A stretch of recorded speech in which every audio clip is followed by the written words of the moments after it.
सन्माननीय आमचे ज्येष्ठ कलावंत आदरणीय वासुदेवजी शहारे साहेब,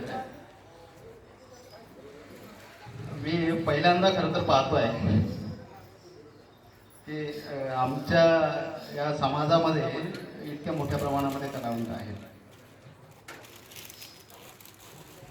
आज आदरणीय शहारे साहेब या ठिकाणचे या कार्यक्रमाचे आणि या प्रशिक्षणाचे अध्यक्ष आहेत. एक औपचारिकता म्हणून आपण अध्यक्षस्थान जे आहे एक समाजातील ज्येष्ठ कलावंत यांना या ठिकाणी आपण देण्याचा एक छोटासा प्रयत्न जो आहे तो केलेला आहे. या ठिकाणी महिला मध्ये जिल्हा परिषद सदस्य ज्या एकमेव आपल्या समुदायातनं देश स्वतंत्र झाला, त्याला 75 ते 76 वर्ष झाल्याच्या नंतर एक जिल्हा परिषद सदस्य आम्हाला त्या ठिकाणी मिळाले. त्या आमच्या वनिताताई भुरे. अखिल निवड समाज विकास समिती काय आहे तुम्हाला कळत जाईल आणि त्याच्यावरती पुढे पुढे जसं जाऊ तसं त्यावर चर्चा होत जाईल. आमच्या या अखिल निवड समाज विकास समितीचे अध्यक्ष आमचे आदरणीय मार्गदर्शक गिरधारीजी भोरे सर आणि या अखिल निवड समाज विकास समितीचे सन्माननीय सचिव गोविंदजी मगरे हे तुम्हाला सर्व एकूण प्रक्रियेचा आणि सगळा मूलभूत आढावा त्या ठिकाणी मांडण्याचा पूर्णपणे प्रयत्न करतील. आपण काही प्रश्न असतील तर ते देखील आपण त्यावेळेस मांडू शकताय आणि हा कमीत कमी वेळेमध्ये जास्तीत जास्त मांडण्याचा प्रयत्न आम्ही या ठिकाणी केलं पाहिजे असं या मताचे आम्ही आहोत. आणि आमच्या कार्यकर्त्या काही उषाताई दिघोरे आमच्या महिला प्रतिनिधी या ठिकाणी आहेत. मला वाटते यांच्या वहिनी पण आहेत आणि सरिताताई मेश्राम उदंड व्यक्तिमत्व महिला प्रतिनिधित्वाचं, त्याची पण तुम्हाला जाणीव होईल आणि थोडक्यामध्ये का होईना सर्वांचा या ठिकाणी बसलेल्यांचा परिचय तुम्हाला होईल. मी साधा कार्यकर्ता आहे, या समाजाचं काम करण्याचा प्रयत्न करतोय. माझा समाज दबलेला आहे, पिचलेला आहे, मागासलेला आहे, वंचित आहे, गरीब आहे, दारिद्र्य आहे असं मी मानतोय आणि हे मानतोय त्यासाठी माझ्याकडे तशी कारण आहेत ती बोलण्यासाठी. आणि मग जेव्हा आपण आपल्या समाजाला गरीब म्हणतोय, आपण आपल्या समाजाला वंचित म्हणतोय, तो जो का वंचित राहिला, कसा वंचित राहिला हे आपण तपासलं पाहिजे. आणि हळूहळू आपण ह्या सगळ्या याच्यामध्ये आज तुमचा जो कलावंतांचा वारसा तुम्ही पुढे घेऊन जाता, सांस्कृतिक वारसा जो पुढे घेऊन जातात, आता तुम्हाला जी माहिती या ठिकाणी दिली जाईल त्या माहितीचा आणि तुमच्या सांस्कृतिक मूल्यांचा देखील वंचितपणा हा तुमच्या त्यावेळी लक्षात आलेला असेल. आणि केवळ सामाजिक, आर्थिक, राजकीय आणि सांस्कृतिक असे जे सगळे क्षेत्र आपण पाहतोय, सर्व क्षेत्रामध्ये जो मागासलेपणा आज आपल्याला दिसतोय तो कसा दिसतोय, का दिसतोय हे देखील या ठिकाणी पूर्णपणे मांडण्याचा जो प्रयत्न आहे तो या ठिकाणी केला जाईल. मी पुढील सूत्र जे आहेत आमचे आदरणीय उपाध्यक्ष गिरधारजी भोरे सर यांना देतोय. सर पुढे घेऊन जाईल. सर्व वडीलधारी समाजातील कलाकार बंधू भगिनी, उपस्थित सर्व समाजातील लहान थोर मंडळी, मित्रहो, इथं बसलेल्यापैकी बऱ्याचशा लोकांचं वयोमान हे 60च्या वरून दिसत आहे मला. आम्ही आपणासमोर मुलांसारखे आहोत आणि आहोत.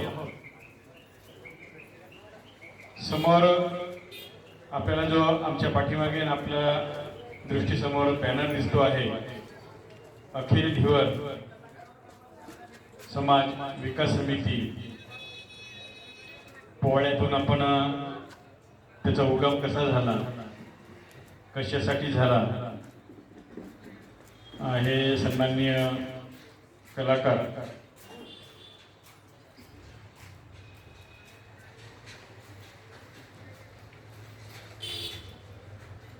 कार्तिकी मेश्राम यांनी या समितीच्या 4 ते 5 वर्षाचा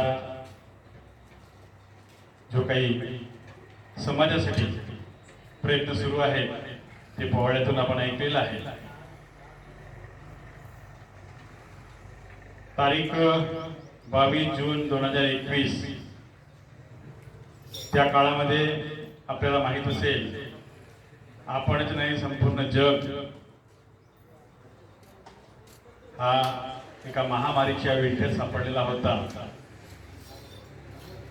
आणि त्याच काळामध्ये, बरोबर आहे ना सांगतोय, कोरोना नावाची महामारी,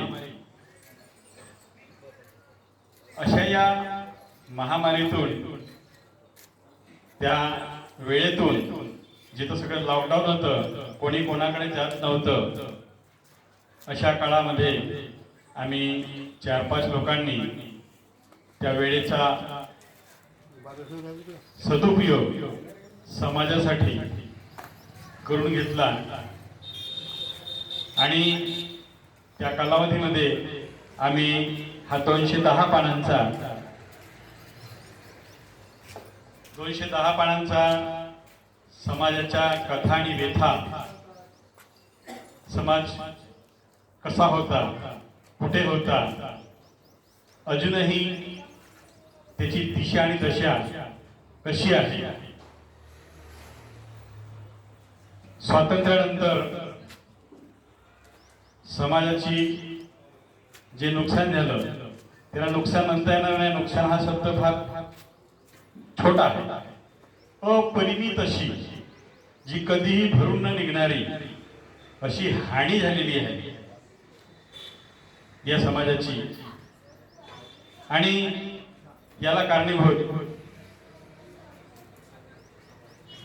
आपलं अज्ञान, आपली अंधश्रद्धा,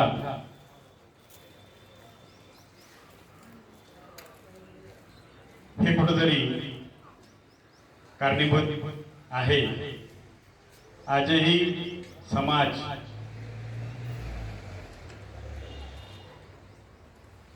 आपण डॉक्टर बाबासाहेब आंबेडकर, भारतरत्न डॉक्टर बाबासाहेब आंबेडकर यांचं नाव ऐकलं आहे. त्यांचं संविधान हे सुद्धा आपल्याला माहित आहे. आज आपण भंडारा आणि गोंदियाचा जरी विचार केला, आपण सगळे ग्रामीण भागात नदी नाल्याच्या काठी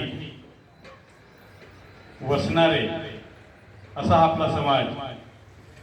गड्या जिथं भरला पोट नरा तोच गाव बरा, अशी आपली ना आपल्या समाजाची कथा आहे. हे कुठेही आपण विसरून चालणार नाही. आणि आपण कुठं होतो, आज कुठं राहायला पाहिजे होतं आपण. काही गावांमध्ये आपण म्हटलं की आपल्याला आता SC मध्ये जायचं आहे, अनुसूचित जातीमध्ये जायचं आहे. तर समाजातील जे 2-4 वर्ग शिकलेले तरुण मुलं मुली आहेत, त्यांच्या डोळ्यासमोर SC म्हटलं की फक्त एकच नाव, एकच जात हे डोळ्यासमोर येते. बरोबर आहे? अरे त्या जातीमध्ये आपण जाऊ, त्या जातीत गेल्यावर आपला रक्ताचा रंगही लाल आहे, तो पण काहीतरी वेगळाच होऊन जाईल. नाही, आपले आडनावे बदलून जातील. असं होणार आहे का? अशीही काही मानसिकता काही ठिकाणी दिसून येत आहे. नाही नाही, आम्ही SCत नाही जाणार, आम्ही महार नाही होणार, आम्ही आमचंच ठीक आहे.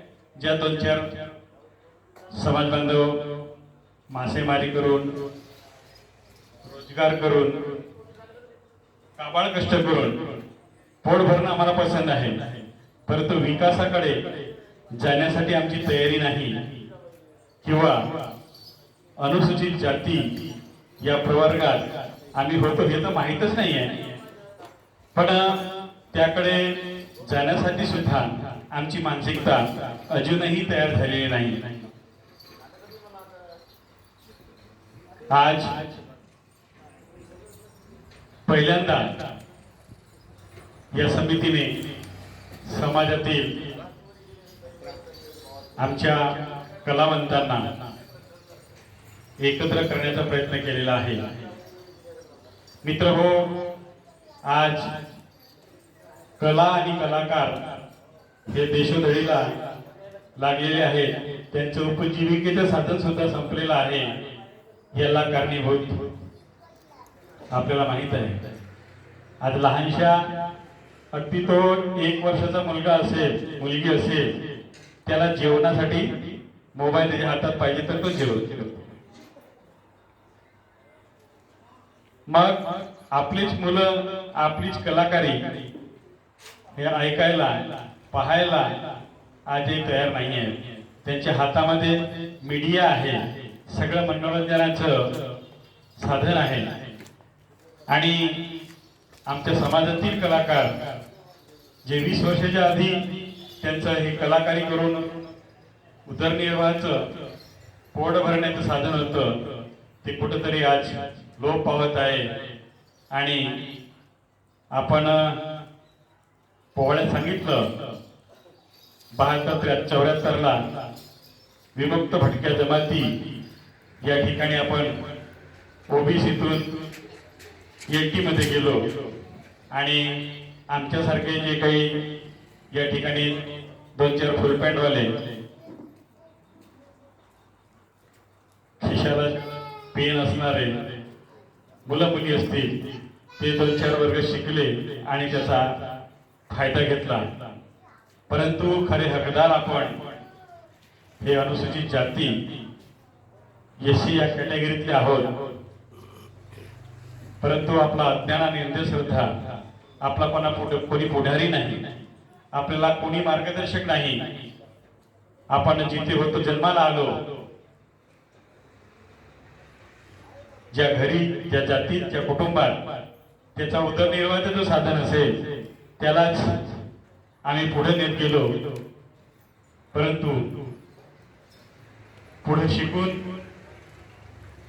आम्हाला कुठलीच शासनाकडून सवलत मिळवण्यासाठी कोणीही पुढारी झाला नाही.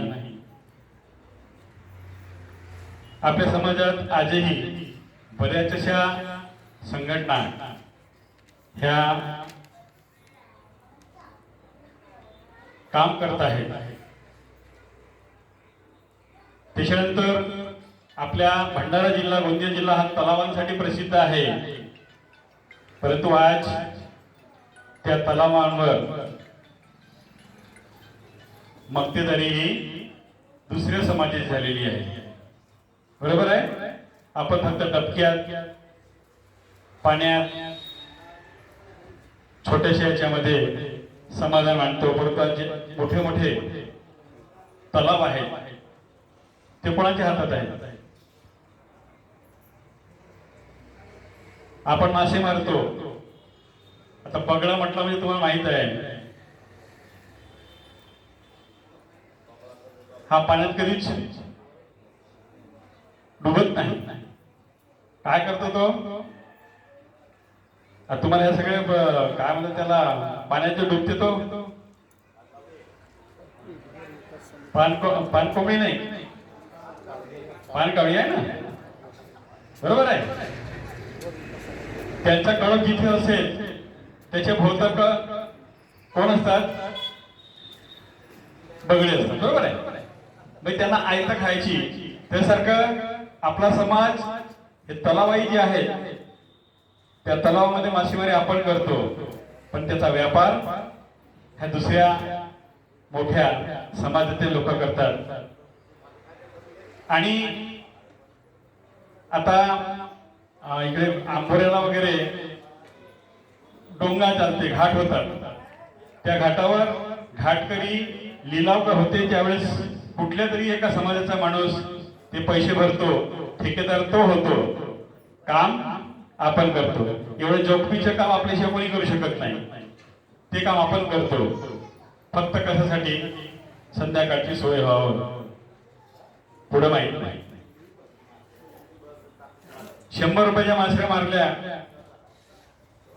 50 रुपये तो स्वतः खर्च करेल आणि 50 रुपये कुटुंबावर खर्च करेल. पण उद्यासाठी, उद्याच्या भविष्यासाठी आम्हाला विचार करायला वेळ नाही. उद्याची उद्या पाहू, उद्याची उद्या पाहू. आज भंडारा आणि गोंदिया वैनगंगेच्या काठावर जेवढे आपला समाज बांधव वसलेला आहे,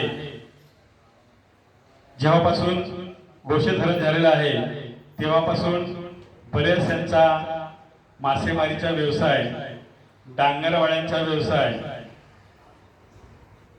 बरोबर आहे, ते तुमच्या झिंके असतील, धीरा असतील. मी समाजाचा आहोत त्याच्यामुळे मला सगळ्यात माहित आहे. मी तुमचे जवळ जो फुल पॅन्ट घातलेला आहो, परंतु मी मासळ्या मारल्या, मी डांगरवाड्या पकडल्या, सर्वच कामं केली.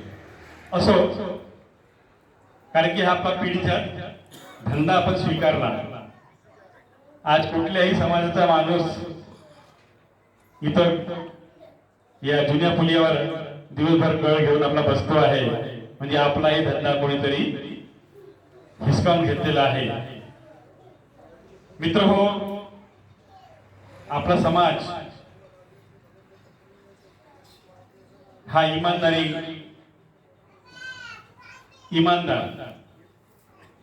म्हणून गणला जातो. त्याला कुठलीही जबाबदारी स्वीकारा द्या, तो ती तडीच नाही.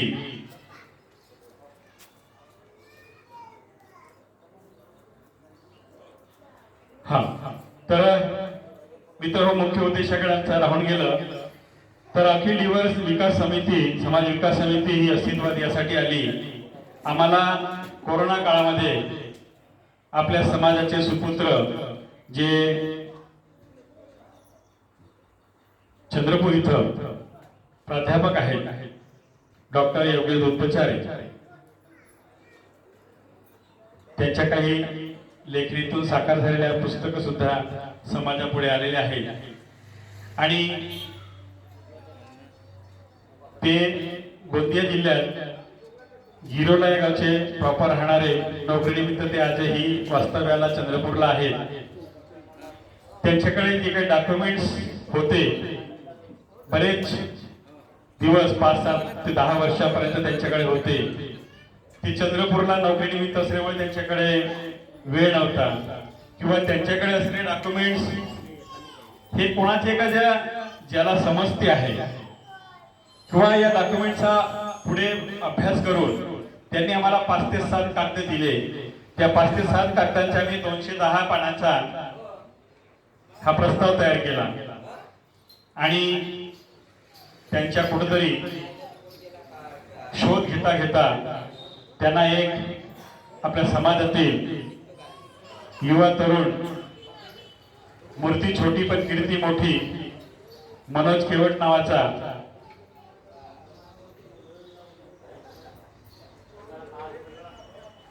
हा हिरा त्यांना गवसला.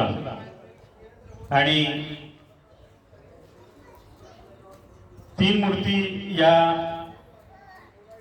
विकास समितीमध्ये मनोज केवट, सचिव गोविंद बखरे आणि कोषाध्यक्ष डॉक्टर माधवन मानकर यांची उंची जरी कमी असली, परंतु विचार आणि त्यांची काम करण्याची समाजासाठी तळमळ ही खूप मोठी आहे. आणि त्या 7-8-10 कागदांचा 2 वर्ष अभ्यास करून शासनाला या समितीने मुंबई दरबारी आणि दिल्ली दरबारी हा प्रस्ताव सादर केलेला आहे. आपण 1936 ते 50 पर्यंत अनुसूचित जाती या प्रवर्गामध्ये होतो, आणि 47 नंतर स्वातंत्र्य मिळाल्यानंतर जेव्हा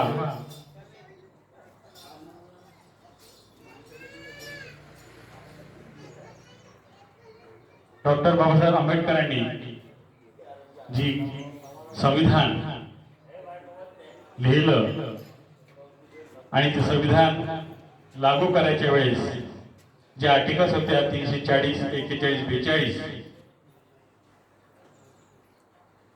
त्यामध्ये कोणत्या जातींचा कुठे समावेश करायचा आणि त्या कालावधीमध्ये याबद्दल मनोज केवळ विस्तृतपणे सांगते.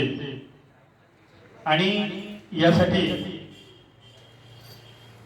तांत्रिक आणि एवढ्या मोठ्या कागदांची जुळवाजुळव करण्यासाठी नोकरी सांभाळून सचिव जे आहे रोहित मखरे यांनी ते आजही, आता उद्या रविवार आहे, आज कार्यक्रमामुळे ते इथं आहेत, उद्या रविवारी सकाळपासून कापूरच्या समोर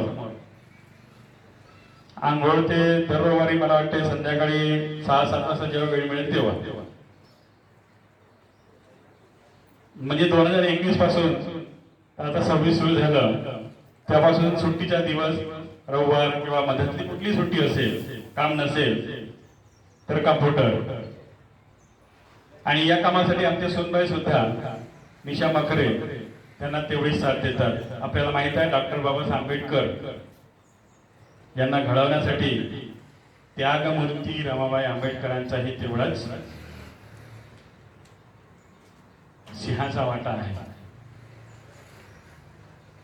बरोबर. तर मित्रहो, या अभ्यासामध्ये आम्हाला कळलं की आमचा समाज आज कुठे राहिला असता जर आम्हाला आज आरक्षण राहिलं असतं. तर आताच प्रास्ताविकेतून मनोज केवटने सांगितलं की आपल्या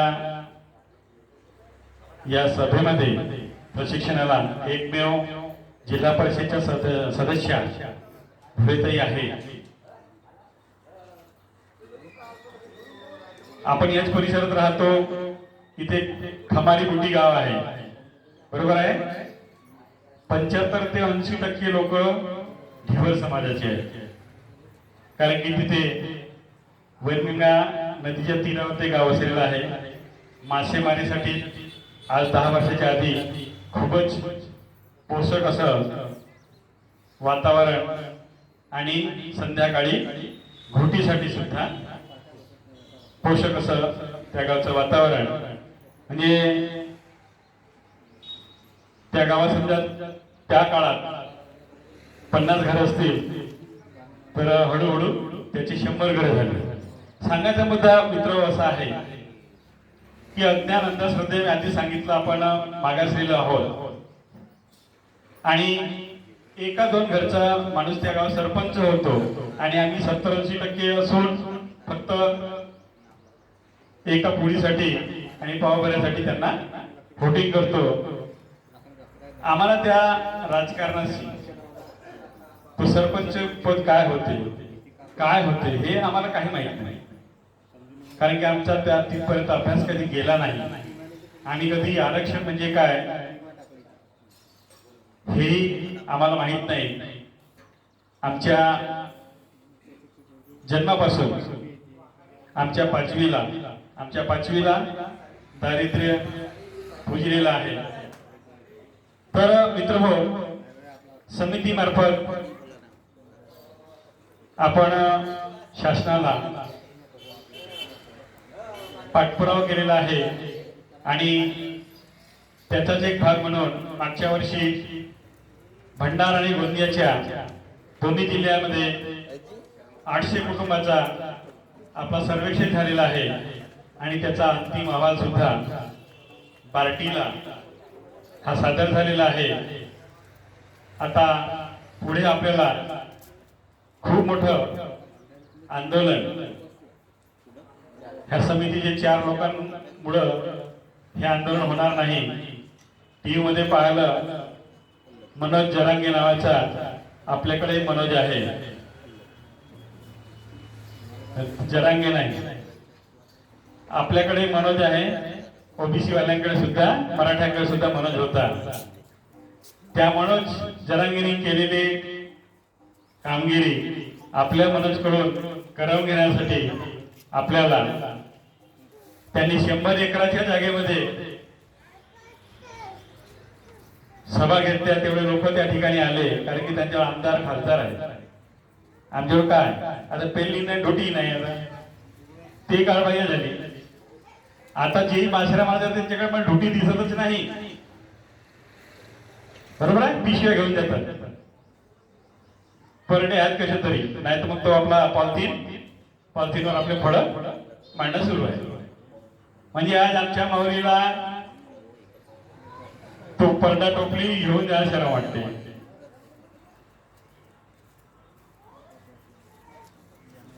आता चार कोणी पाटील बांधत नाही, त्याचा सुद्धा गठ्ठा तांगडी धरली.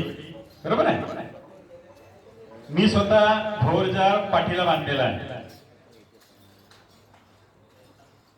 पहिली रोटी घेऊन गेलेलो आहे, कारण की आमच्या उशेष नदी आहे ना, नदीच्या पलीकडे राहणं होतं गणेशपूरला. असो, तर आपण काळानुसार बदलत आहोत, परंतु समाजाला बदलण्यासाठी आपल्याला एकत्र यावं लागेल.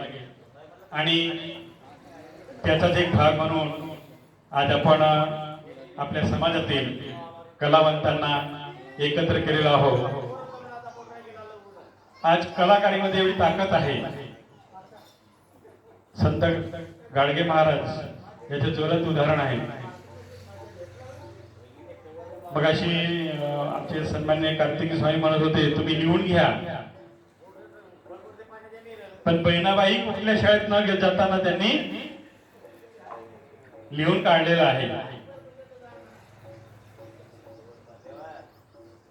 ह्या लाईटाचा शोध लावणारा हॅलो एडिसन हा मतिमंद मुलगा होता. मी याच्यासाठी सांगतो आहे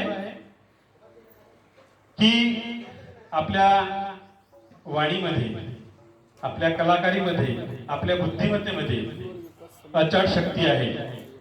ती समाजाच्या जागृतीसाठी आपल्याला उपयोगात आणायची आहे. आतापर्यंत आपण आपला उदरनिर्वाह यासाठीच खर्ची घातलेली आहे. मित्र हो, आपल्याकडे आता वेळ चालून येत आहे. समितीच्या माध्यमातून आपल्याला आता समाज जागृत करायचा आहे. जे खरोखरच झोपलेले असतील त्यांना उठवता येते, पण झोपेच्या सो घेणाऱ्यांना उठवणं कठीण आहे. आणि आपला समाज हा आजही विकासापासून खूप दूर आहे. आम्ही पार्टीच्या लोकांसोबत, आम्हाला योगाला इकडे देवरीकडे डौकी गावात गाव आहे. एक झोपडी अशी पाहिजे, फक्त दोघं बापले होते. एकच खाट होती, ती खाट तर पूर्ण पाळणा झाली होती. म्हणजे ती दोऱ्या पूर्ण जमिनीला लागल्या होत्या. एक गंज इकडे पडला, एक गंज तिकडे पडला, दोघे बापले कशा म्हणजे घरी. आता घराला घर पण लक्ष्मीशाही येत नाही. आता काय माहित नाही, त्या कुटुंबात सांगत होते शेजारचे दोघं बापले राहतात. सकाळी त्यांचं काम उठणे, आपला जाळ पकडणे, मासेमारी जाणे. संध्याकाळी येऊन का खातात का नाही त्यांचं त्यांना माहिती. सांगायचा मुद्दा म्हणजे तिथली घराची रचना, त्यांचा राहणीमान हे आजही 75 वर्षामध्ये कुठेही बदल झाले नाही. आजही बऱ्याचशा घरांमध्ये वाकून जावं लागते. आजही अशी परिस्थिती आहे. आज यशवंतराव चव्हाण घरकुल योजना आजही आपल्यापर्यंत बऱ्याचशा बांधवांपर्यंत पोहोचलेली नाही आहे. यासाठी कुठेतरी आपणही कारणीभूत आहोत. आपल्याला माळरानामध्ये आपली शेती नाही, राहायला घर नाही, आपण फटकेच आहोत. कुठंतरी याच्या सांदोळी त्याच्या सांदोळी जवळ उदरनिर्वाह करून आपला आताही हा व्यवसाय सुरू आहे. म्हणून या समितीच्या माध्यमानं आज आपल्याला कुठंतरी आशेचा किरण दिसतो आहे. आपल्याला एकत्र येऊन समाजासाठी लढा द्यायचा आहे. आणि या समितीचं आणि या मनोज केवटचे हात आपल्याला मजबूत करायचे आहेत आणि आजच्या या प्रशिक्षणातून आपण आपल्या गावात समाजाला याबाबत जाणीव द्यावी अशी आपणाकडून खूप खूप अपेक्षा आहे. मी थांबत नाही, परंतु मी आता पुढे मनोजकडे माईक देतो.